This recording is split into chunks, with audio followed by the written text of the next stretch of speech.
A very good afternoon to everyone. This is Chris from Tamebay. We've got a very interesting webinar today because it is based on the results of our reader surveys. So we recently surveyed yourselves to find out what opportunities you saw for international growth and what challenges you were facing. And I'm delighted to introduce Bobby, who's Group Marketing Director for GFS, who's got a huge amount of international experience and is going to be taking the webinar today. If you do have any questions, you'll see a question panel where you can type your questions in, and we'll either answer them during the webinar or come back to you at the end of the webinar. So please do feel free to participate. For those of you who want to re-listen to the webinar, we will be recording it today, so you'll have an opportunity to listen again. But without further ado, let me hand you over to Bobby, who's here to take us through some of the findings from the survey. So good afternoon, Bobby. Okay, so hopefully everyone, you should be seeing just an introduction slide. I do apologize for my picture, but like Chris said, my name's Bobby Tulis. I'm Group Marketing Director with Global Freight Solutions. Maybe you haven't heard about Global Freight Solutions, but you know, we are, quite simply put, we provide value-added managed parcel services to the UK and globally, and we work with some of the biggest and fastest growing e-commerce brands in the UK. My background is in global sales and marketing, and you can see some of the companies that I've worked for. But the question I'm always grappling with and always trying to solve is, how do we sell more? And hopefully we'll be covering some of the things that you'll also be thinking about when you're asking yourselves, how are you going to grow, grow your e-commerce sales internationally? So if we come on to the next slide, let's look at what areas we'll be covering. So the first question is the fundamental one about international expansion. Why now, and what about Brexit? In order to grow internationally, you obviously need to be asking questions such as where are the e-commerce opportunities, in which markets, which marketplaces, also which product categories. And then we'll also be sharing some of the insights and learnings that we took from the International Seller Survey that Chris mentioned, where we went out to all of you back in August and asked questions around where your focus was for international expansion, but also what you saw as the key barriers and challenges in that. So let's move on quickly without further ado. The big question, why international expansion now? You know, why is it a must rather than a maybe? Certainly when we speak with customers, it comes down to two big pressure points. The first is Brexit, that awful, you know, every time we mention the word Brexit, you can see people's, you know, getting comfortable in their seat. So first and foremost, it's about the pressure of Brexit, the uncertainty, and what steps companies can be putting in place to protect revenues or the potential loss of revenue that they get today in the EU. And more positively, it's also about being able to tap into the exciting growth opportunities. You know, and as we'll touch on later in this webinar, some of the biggest e-commerce opportunities are outside of the EU. So one is about protecting revenue, and the other is about growing revenue and tapping into those exciting growth prospects. And now's a great time because not only does Brexit give us that impetus to take this seriously, but also it's a time when UK sellers, you know, there's actually a drop in UK SMEs who are selling abroad. So there's less competition, but also with the exchange rate and weaker pound, that makes UK products far more attractive to international buyers. But whilst you can't, whilst you're not going to stop selling in Brexit because of Brexit, you know, it's not going to stop you from selling into those countries. You do need to be thinking about how you're going to adapt your, you know, your approach to new market conditions. And certainly, you know, such as longer shipping times to the EU due to new and potentially more onerous customs processes, or even potential loss of access to the single market and global free trade agreements. As we inch closer to a Brexit agreement, it's now is the time when you really should be speaking with your suppliers to get some clarity on what they're going to be doing to support you through this. And certainly, you know, it's something that at GFS we've been working on Brexit plans with our customers for many months now, both in terms of defending current revenues in the EU, but also, more importantly, helping them tap into new markets, new countries, and being able to increase and grow their overall sales. So talking of the e-commerce opportunity, which are the biggest e-commerce markets? So if we look at it in terms of value of market, unsurprisingly, as many of us will know, China is by far the biggest, valued at about $499 billion. And that's closely followed by the USA at around $409 billion. And these figures are slightly out of date. They're from 2017, so there could be some variation. And the rest, you know, if we look at it in terms of top 10, then UK is third, followed by Japan, Germany, France, all the way down to South Korea, Russia, Canada, and Brazil.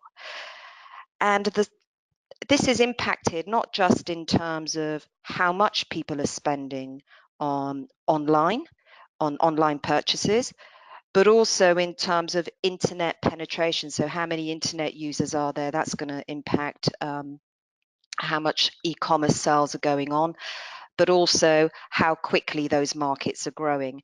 And we see here that Russia is ranked at number 8 at around $27 billion, and Brazil at number 10 at $18 billion. Interestingly, they are also some of the most important e-commerce markets in terms of rate of growth.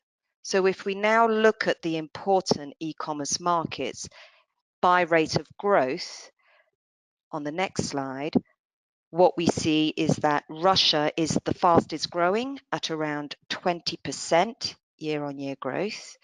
There's around 85 million internet users in that market.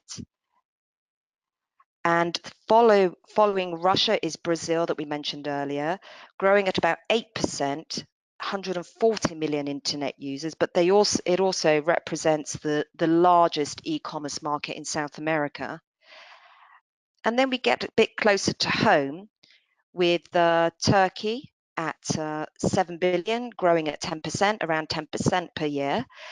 But the Netherlands, which is growing at very fast at around 23%. So you not only need to be thinking about the e-commerce opportunity in terms of where are the biggest value markets, but also it's an opportunity to think about which are the fastest growing and make sure that you're not going to be missing out on that opportunity as well. So we've seen geographically where the biggest markets are in terms of value and in terms of rate of growth. Clearly, looking at online marketplaces is an important part in your sales mix and strategy. And when we look at the biggest marketplaces, then unsurprisingly, you see that they also map to the biggest territories as well, the geographical territories. So we've got number 1, and forgive me if I say this wrong, Taobao. Chris, you probably, how would you pronounce that one, Chris? It's literally Taobao.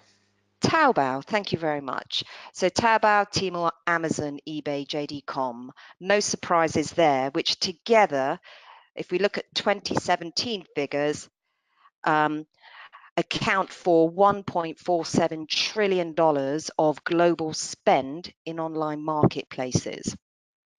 So it's a huge, huge market, again, for you to be able to tap into to reach those e-commerce consumers and put your products in front of them. But competition in these marketplaces is going to be fierce too. So you need to also be thinking how you're going to differentiate your product from other sellers on those marketplaces, or maybe even looking at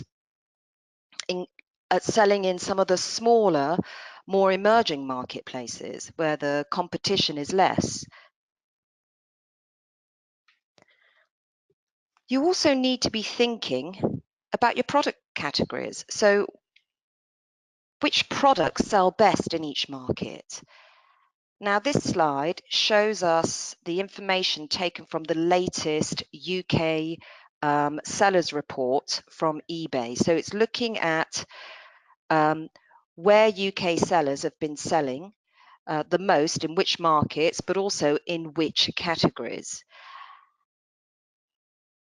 So when you're thinking about marketplaces, and when you're thinking about which countries to be going into, think also about what product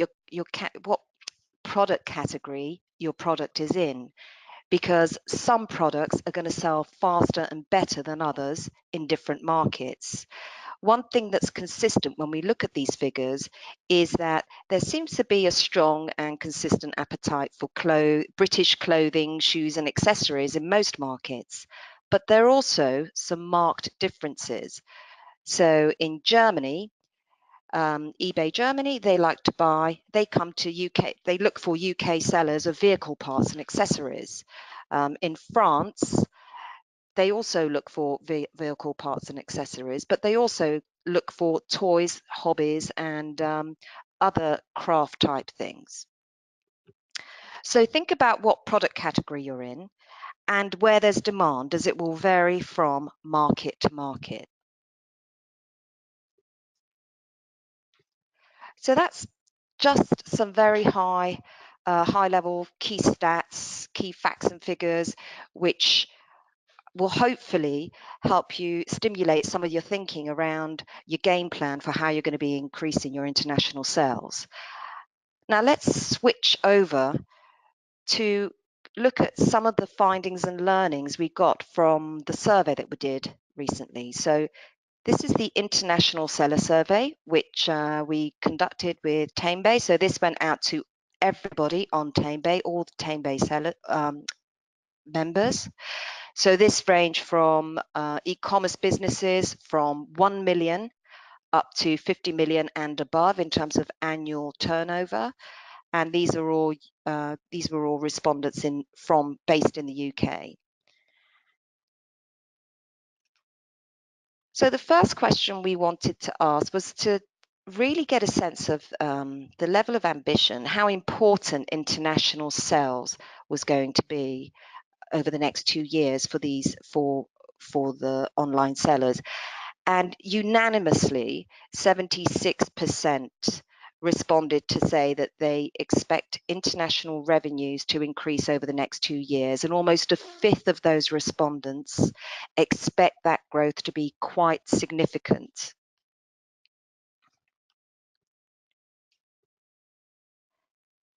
When we look at where do they see the opportunity, without a doubt, USA is seen as the number one opportunity, and by far. So 64% have said the biggest opportunity that they see is in the US, so that's where they're going to be headed. And that's followed by Australia at 17% and China at just 13%. So although China is the number one e-commerce market in the world, some of you are still shying away from there. So that was very interesting. What was also before I go on to delivery, another point which I found as interesting was that the contrast between the clear ambition to grow international revenues significantly and outside of the UK in markets such as the US specifically, but then when we asked about revenues today, the reality is very different from the ambition, in that for the majority of respondents, international revenues is less than 10% of their overall revenues. And of that international revenue, most of that is still within the EU. So what that shows is that there is a clear ambition for growth, specifically outside of the UK and outside of the EU. But there is quite a gap in terms of the gap in revenue that they're trying to close, and also a gap in where they are today in terms of countries they are selling in today.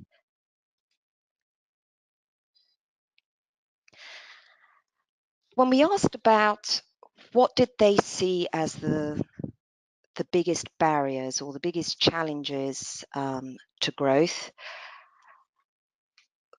as you'd expect, duties and taxes was right up there at number one. No surprises there. But right behind that came delivery.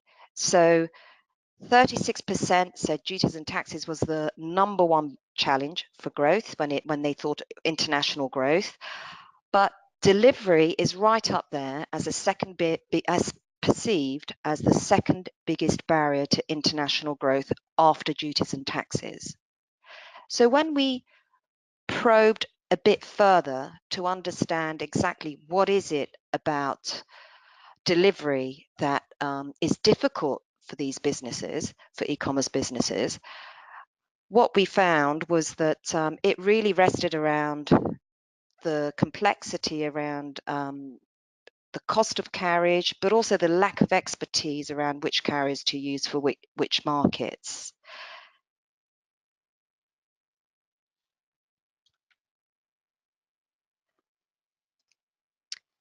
So at this stage, what I wanted to do was just try and continue along the track of clearly, obviously, about delivery, and try and share some pointers or put together share a quick checklist which you may find useful to give you some pointers in some of the areas around delivery and what you can be thinking about to make sure you get international delivery right for your e-commerce business.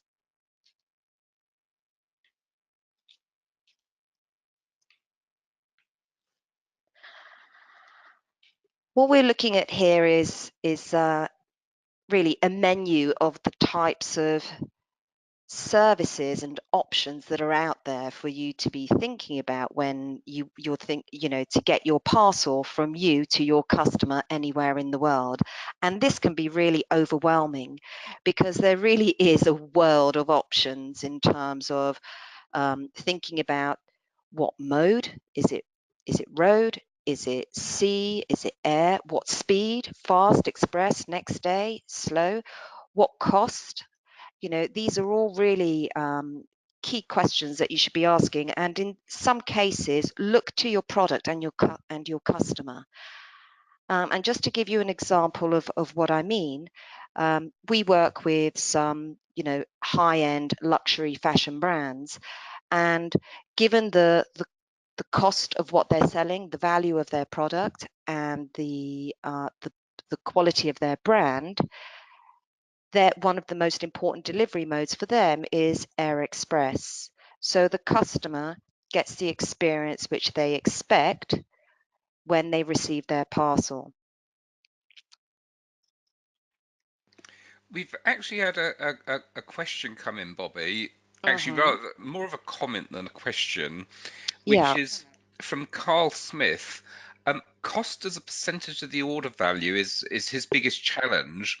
If they're only sending an order worth, say, £25, he says it's difficult to get a decent price tracked delivery option.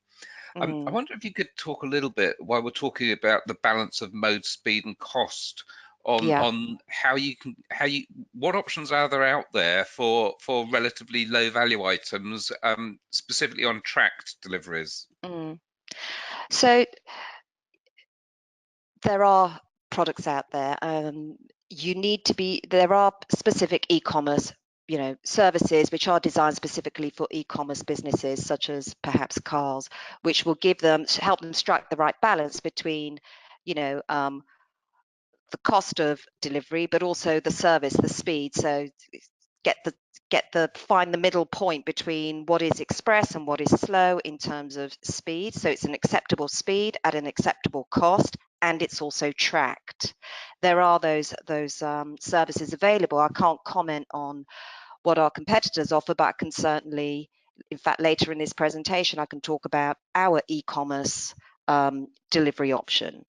So you need to be shopping around and find out what delivery options are being provided specifically for e-commerce businesses and businesses that are typically selling on marketplaces where, you know, the average order value might be $20, $30, $40, and people expect, you know, your customer is expecting a good service, a trackable service, because they want to know where their parcel is, but they don't want to be spending too much on delivery. I hope that's answered the question. Yeah, I hope that helps, Carl. And if you stick around till the end of the presentation, we'll get Bobby's contact details up on screen so that you can talk offline later. Sure, brilliant. Thanks for that, Carl. Okay, so you need to think about mode, speed, cost of delivery options.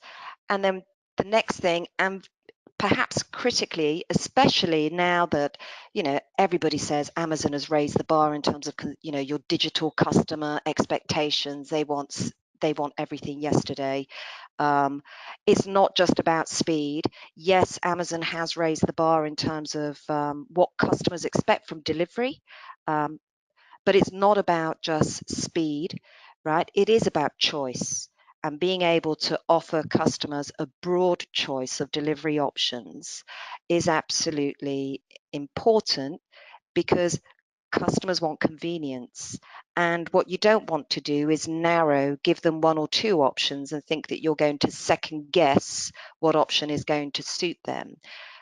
Our principle has always been offer the broadest choice of delivery options that you can, so that your customer can be allowed to select the option that suits them best. And if you get that right, as research shows, it will have a direct impact on your sales conversions, cart abandonment rates, and repeat sales. So the bottom line is, you know, delivery does matter, but work with your delivery partner to look at how you can offer the breadth of choice to customers, but at the same time, obviously, you need to be also thinking about what makes commercial sense for your business. Now, delivery is not a one size fits all. Okay, just as when you're looking at new markets to go into, you're thinking about how do you localize your sales and marketing approach. Equally, you need to be thinking about how you're going to localize your delivery to suit your customer in each of those markets. And there are nuances in every market. And when we think about delivery, you know, from our experience, we know very clearly that if we're advising customers about how to get parcels into you know, some of the less developed markets, we would not for a moment be recommending local postal services. We might be recommending some of the more premium services to ensure, as we know, it's the only way the parcel's going to get there safely and reliably. Similarly, there are cultural differences. For example, in Germany, it's absolutely okay to allow your customers to pick the option to leave their parcel with a neighbour if they're not home. But in Spain, you wouldn't do that unless you want to really upset your neighbour. So these are differences which you know, are subtle but very important in terms of getting it right for that customer. And again, these are complexities which unless you have the experience of selling in those markets, delivering in those markets, you may not know. So again, do your research, speak to your delivery partner, make sure you are offering delivery options that are relevant and localized for that market.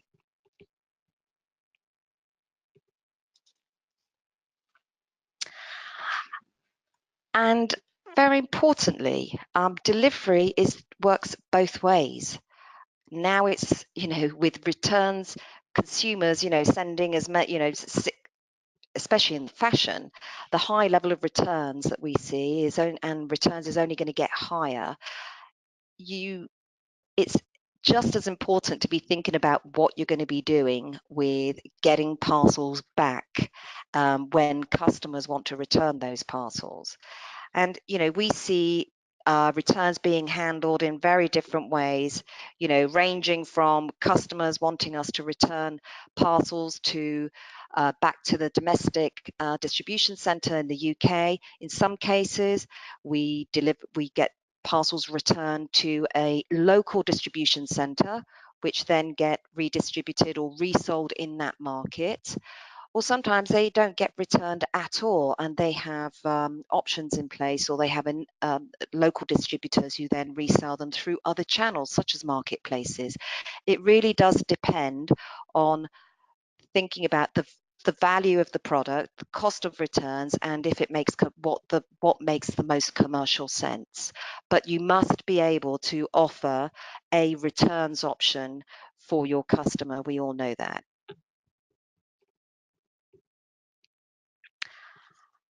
And last but not least, um, and this is a bit of a no-brainer, make sure you've chosen the right delivery partner. Tap into the expertise that's available. Look for a partner that is not just going to be selling you carriage or parcels, but actually someone that is going to be a good sounding board, share their delivery expertise, not just what they've learned, but also share what they see other customers doing, what best practices, can help you work out what your game plan should be when it comes to delivery, to make sure that you're not only doing what's right from your business perspective, but also from your customer perspective.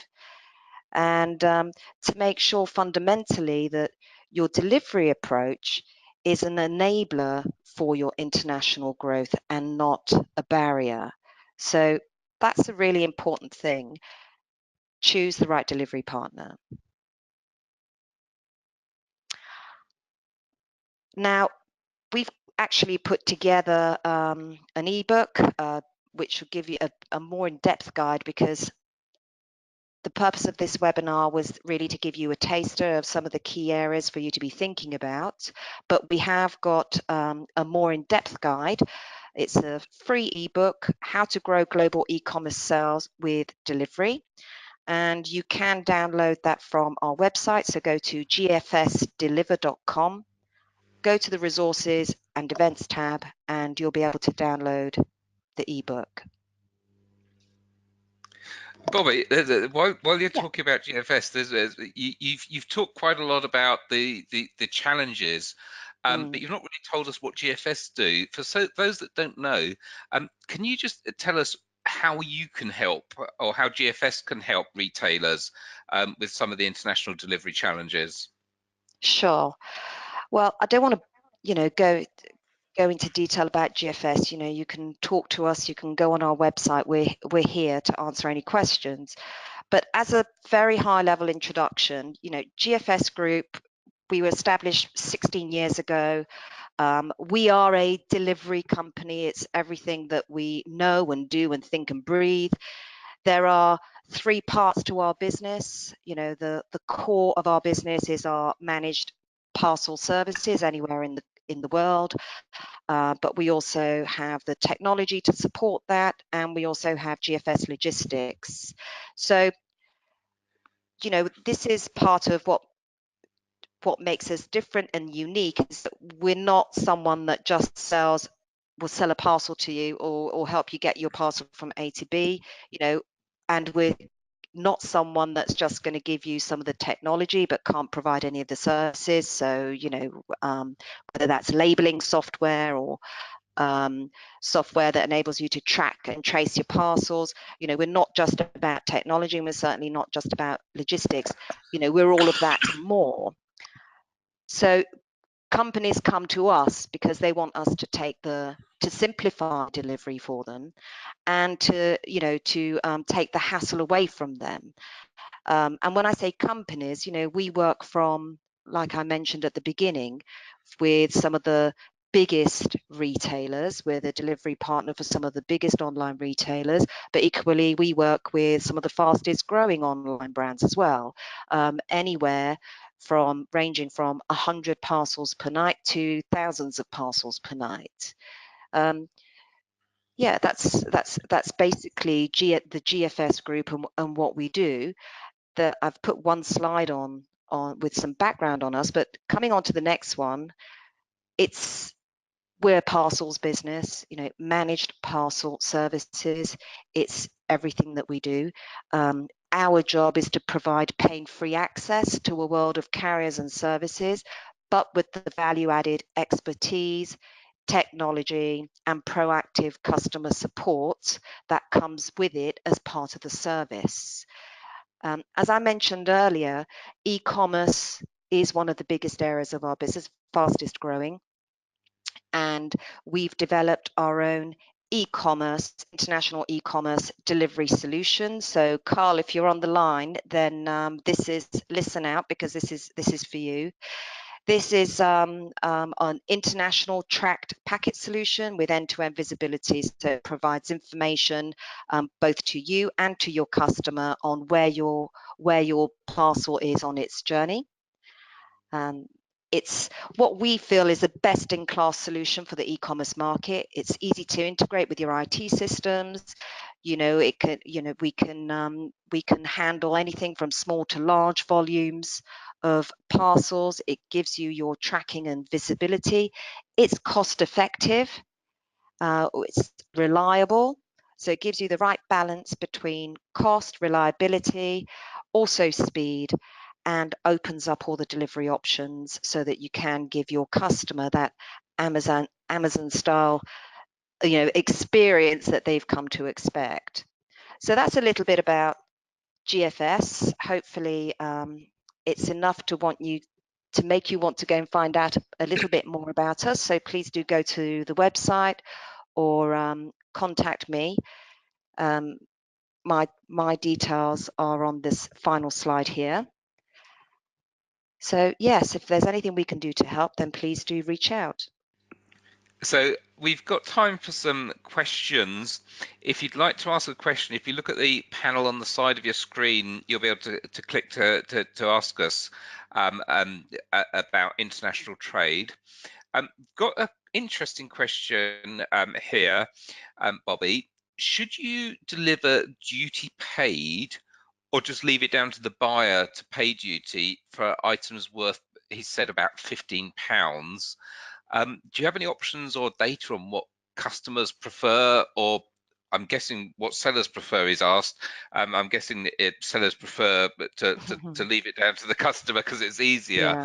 Yeah. But it comes back to the international tax question, which was the kind of one of the top challenges for selling overseas. So do customers generally prefer to receive with the duties paid and collected by the seller, or are they happy to pay any tax and duty that's free at the other end? I think it's not a straightforward answer. I think fundamentally speaking, consumers need transparency of price. Okay, we know that. So if you look at online consumer purchasing behavior, they prefer transparent pricing. Nobody wants to buy something online and then get a surprise when the parcel, a surprise note through their door saying your parcel's ready for collection, but you need to pay X amount in order to get it in duties and taxes. So I think you need to offer transparent pricing. Yeah, that's what I would say. But it does leave you with the challenge of how do you absorb that cost? Do you pass it on to the customer? Do you absorb it in your profit margin? Where are you going to take that cost, given that you want to make that product as attractive as possible to your consumer? And in markets, but in the mature markets like the US market, in China, we know those consumers are really price sensitive. So it does present a challenge, right? It's just more that you've got to try and work out. But from the consumer perspective, I'd say you need to give them transparent pricing, and you need to think about how you incorporate, not only how you're going to absorb that cost or pass it on, but also what technology you're going to use so that when your customer is at checkout, they've got the goods in their basket, they're about to check out, that they see quite clearly what they're going to be paying in taxes and duties and as part of the price. So you need to also think about how you're going to present taxes and duties in your online checkout. Fantastic. And something else I found very interesting, Bobby, was that obviously we said that China by far is the largest market, followed by the US, and Australia was kind of nowhere near, or not even on the list for the highest value e-commerce markets. But interestingly, second on the list as seen for opportunity. And I'm guessing that's because eBay are very active down there, and people in the UK sell on eBay, and Amazon have opened up, which has brought it to the top of people's radar. And also, obviously, it's a large English-speaking country, so no translation required. But how quickly can people deliver to Australia these days? I know to the large cities it's relatively quickly, but what about the rural areas of Australia? What's a reasonable time delivery expectation? Well, I'm not going to pretend I know the answer to that, because the answer is I don't, but I know experts that do back in the office. I know that we can get parcels to Australia on an express service. Just, same, in 2 days we can get parcels there. I don't know how quickly we can get parcels in the more remote rural areas, but I can certainly find out. Yeah, so it's literally just a couple of days to get a parcel to Australia, which probably covers the main cities there. Absolutely. Yeah. No, I think it's a very interesting territory, and it's somewhat surprising that the second country seen as the second biggest opportunity is possibly the country that's furthest from us. I think only kind of New Zealand might be a tiny bit further away. So big opportunity, but the other side of the world. Yeah, And exactly. China, I think, is probably back to the sort of the regulation issue, why people aren't selling into China, because of their insistence that you've got a local entity, etc. Mm. If retailers are looking, the biggest opportunity from your peers so far, as outside the UK and Europe, is the US. Yeah, the US certainly, if they're looking to target where the biggest value, if they're looking to target, the the high value, the biggest e-commerce markets where they're not going to have that language barrier, but they're going to be facing other barriers. Competition is going to be fierce. Consumers outside in the US are very savvy and very price sensitive. It's a throwaway culture, so these are all other challenges that they're going to be facing. They could decide that actually their strategy is not to follow what everybody else is doing and actually go the other way and tap into the fast growing e-commerce markets where there's going to be faster growth and perhaps less competition. And So that could also be Russia, part of the Brazil, approach. Turkey, Yeah. the Far East. Yeah, absolutely. And when you're thinking about your strategy, which markets to go into, you've really got to be thinking about, what resources you've got available, how easy or how difficult it is going to be, what level of effort is going to be required to make that sell. And you've got to be looking at, the landscape in those markets, what's the buyer behaviors, your competitors, and the potential appetite for your product. These are all going to be factors which you're going to have to work out. And the final question on Brexit, which I'm not going to ask you what you think is going to happen, because we all know no one actually knows. The question is more around courier services. Do you think the couriers will figure it all out for us, or do you think international retailers selling into the EU are going to have to do all the paperwork themselves. Will technology and courier solve it for us, or is there a real danger, apart from having to pay the any taxes or sales taxes that are due? But who's going to figure out the customs side of it for us? Oh, gosh. I don't know, Chris, is a simple answer to that, but I wouldn't want to be in a position where I'm going to be reliant on just, couriers figuring it out. I think we also have a responsibility, certainly at GFS, we have a responsibility to our customers and to everybody else to understand it. I think it's not simply about duties and taxes. You could be thinking about how can you avoid that. We've got customers who are also looking at setting up physical distribution centers in other locations to find ways around duties and taxes, or ways for reducing duties and taxes.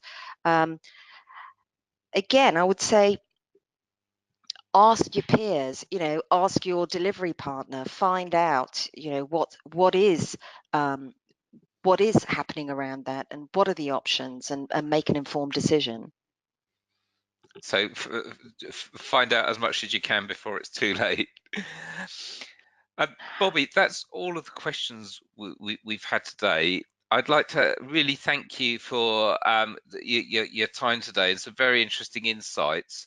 And I know we went through the slides relatively quickly, and there's a ton of useful information in there, particularly on the highest value markets, the fastest growing markets, and the top export markets by product categories.